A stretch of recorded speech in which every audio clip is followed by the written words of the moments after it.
I've just completed a 31-day fruit-only challenge, and actually it was even more restrictive than just any fruit. It was only watery fruits. So there was no durian, there was no avocados, there was no botanical fruits such as cucumbers and tomatoes. I didn't have any cooked food, no processed, no junk, no herbs, nothing packaged. It was purely whole fruits, watery fruits such as melons, berries, oranges, dragon fruits, all the tropical fruits that are here in Phuket, Thailand. I wanted to structure this video into why I decided to do a 31-day only fruit challenge, what I learned from the challenge, what I would do differently, and tips for you if you are considering doing a fruit-only challenge or you're in the process, you're going through the journey now. Why do a fruit challenge? Now, most people do a fruit-only challenge because it's our natural species-specific diet. And when you go towards your natural species-specific diet of predominantly fruits, you are going to see unbelievable benefits, not just weight loss, clear skin, good digestion, whiter eyes, healthier hair, smelling beautiful because of all this fruit that you're taking in.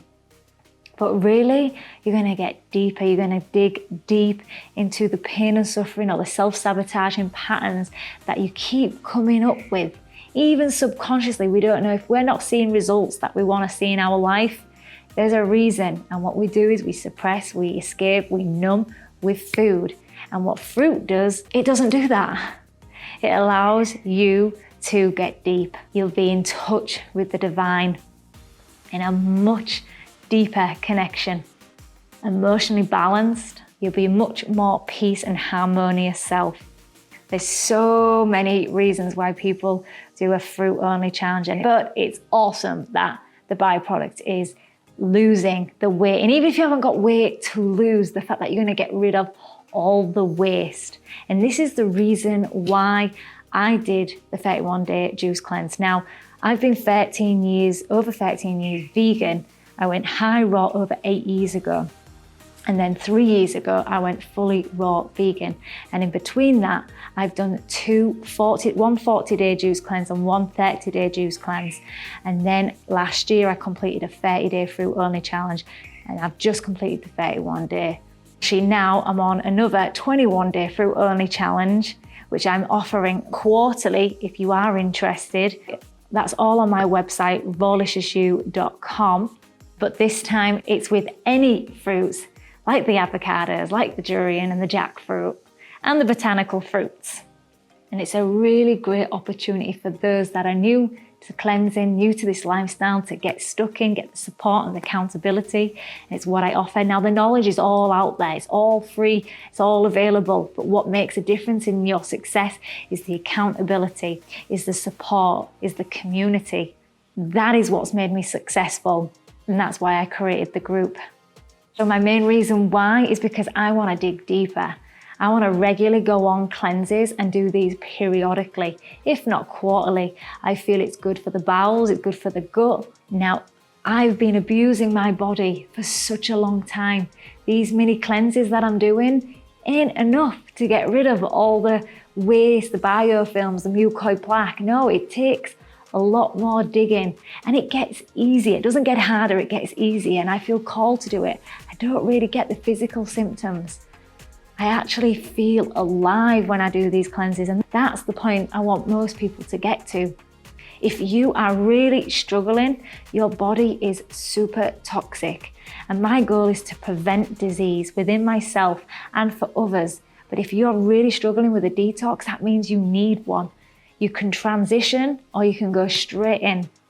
I've eaten so much junk food over the years that my body is not the cleanest. Now, I don't strive for perfection. What I want to create is an alkaline environment for my body, where ultimately I don't just want to be just healthy, just getting by. I want to thrive. I want to be at the peak. And what I want to achieve and create in this world, I've got to have that peak energy. I can't afford being a business owner, being a rescue worker. I rescue dogs in Thailand. I can't be mediocre. I want to do more and be more.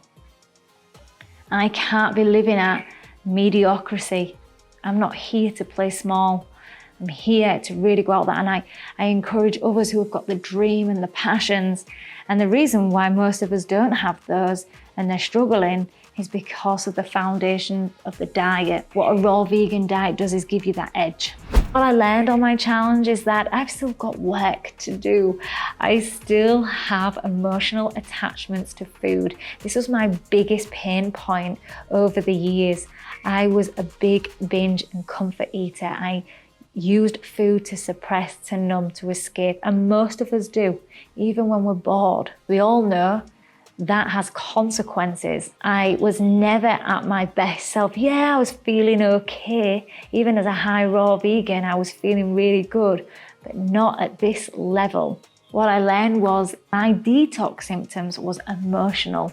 And that's what came up on all of my cleanses. Less the physical, because I started to clean out much more, and everyone struggles in different areas. Some are more physical, some are more emotional, even some spiritual. And that is a big connection for me, but really the emotional attachment, I know I've got work to do, because there's two things that's happening when we're going through detox. It's psychological and physiological. What we have is these parasites in our gut that are crying out for these foods, these toxic foods, and we have to change the terrain. If we don't change the terrain, we are constantly going to be addicted to these junk foods. These parasites are going to continuously to live in our gut. And then 90% of it is the psychological, which connects with the physiological, because the gut is linked with the mind-body connection. Working on the mindset, reprogramming those self-sabotaging beliefs, those programs, those patterns. What would I do differently? I would eat more. There were periods where I just didn't really want to eat, but I wanted to eat other foods, junk food. And I should have just eaten more. You don't realize that you actually need to eat much more of these fruits because they're not as dense, they're not as heavy. So be careful here. So what I would do different, even for myself, is to consume much more than I was eating.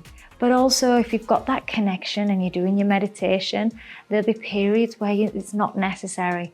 But I was craving and I was struggling. So for me, I want to eat more. And that's what helped me through my transition to raw vegan. I was having 10 banana smoothies, mangoes, all blended, big smoothies, just to stop me from binge eating. But I've done a lot of internal work where now I'm much more present with those emotions. But there are times in your life where it really gets tough, it gets challenging, and sometimes you just don't want to sit in it. And it's okay sometimes not to sit in it. You know, I always encourage to sit in it, and that's where growth really comes. But there are periods where that ain't going to happen. So I encourage you to eat much more than you think. Just eat them, and then guaranteed when you've had 4, 5, 6, 7 mangoes, you won't want anything else. If you do, that's when you really want to be digging deeper on your emotions, those trauma responses, and what's triggered you externally.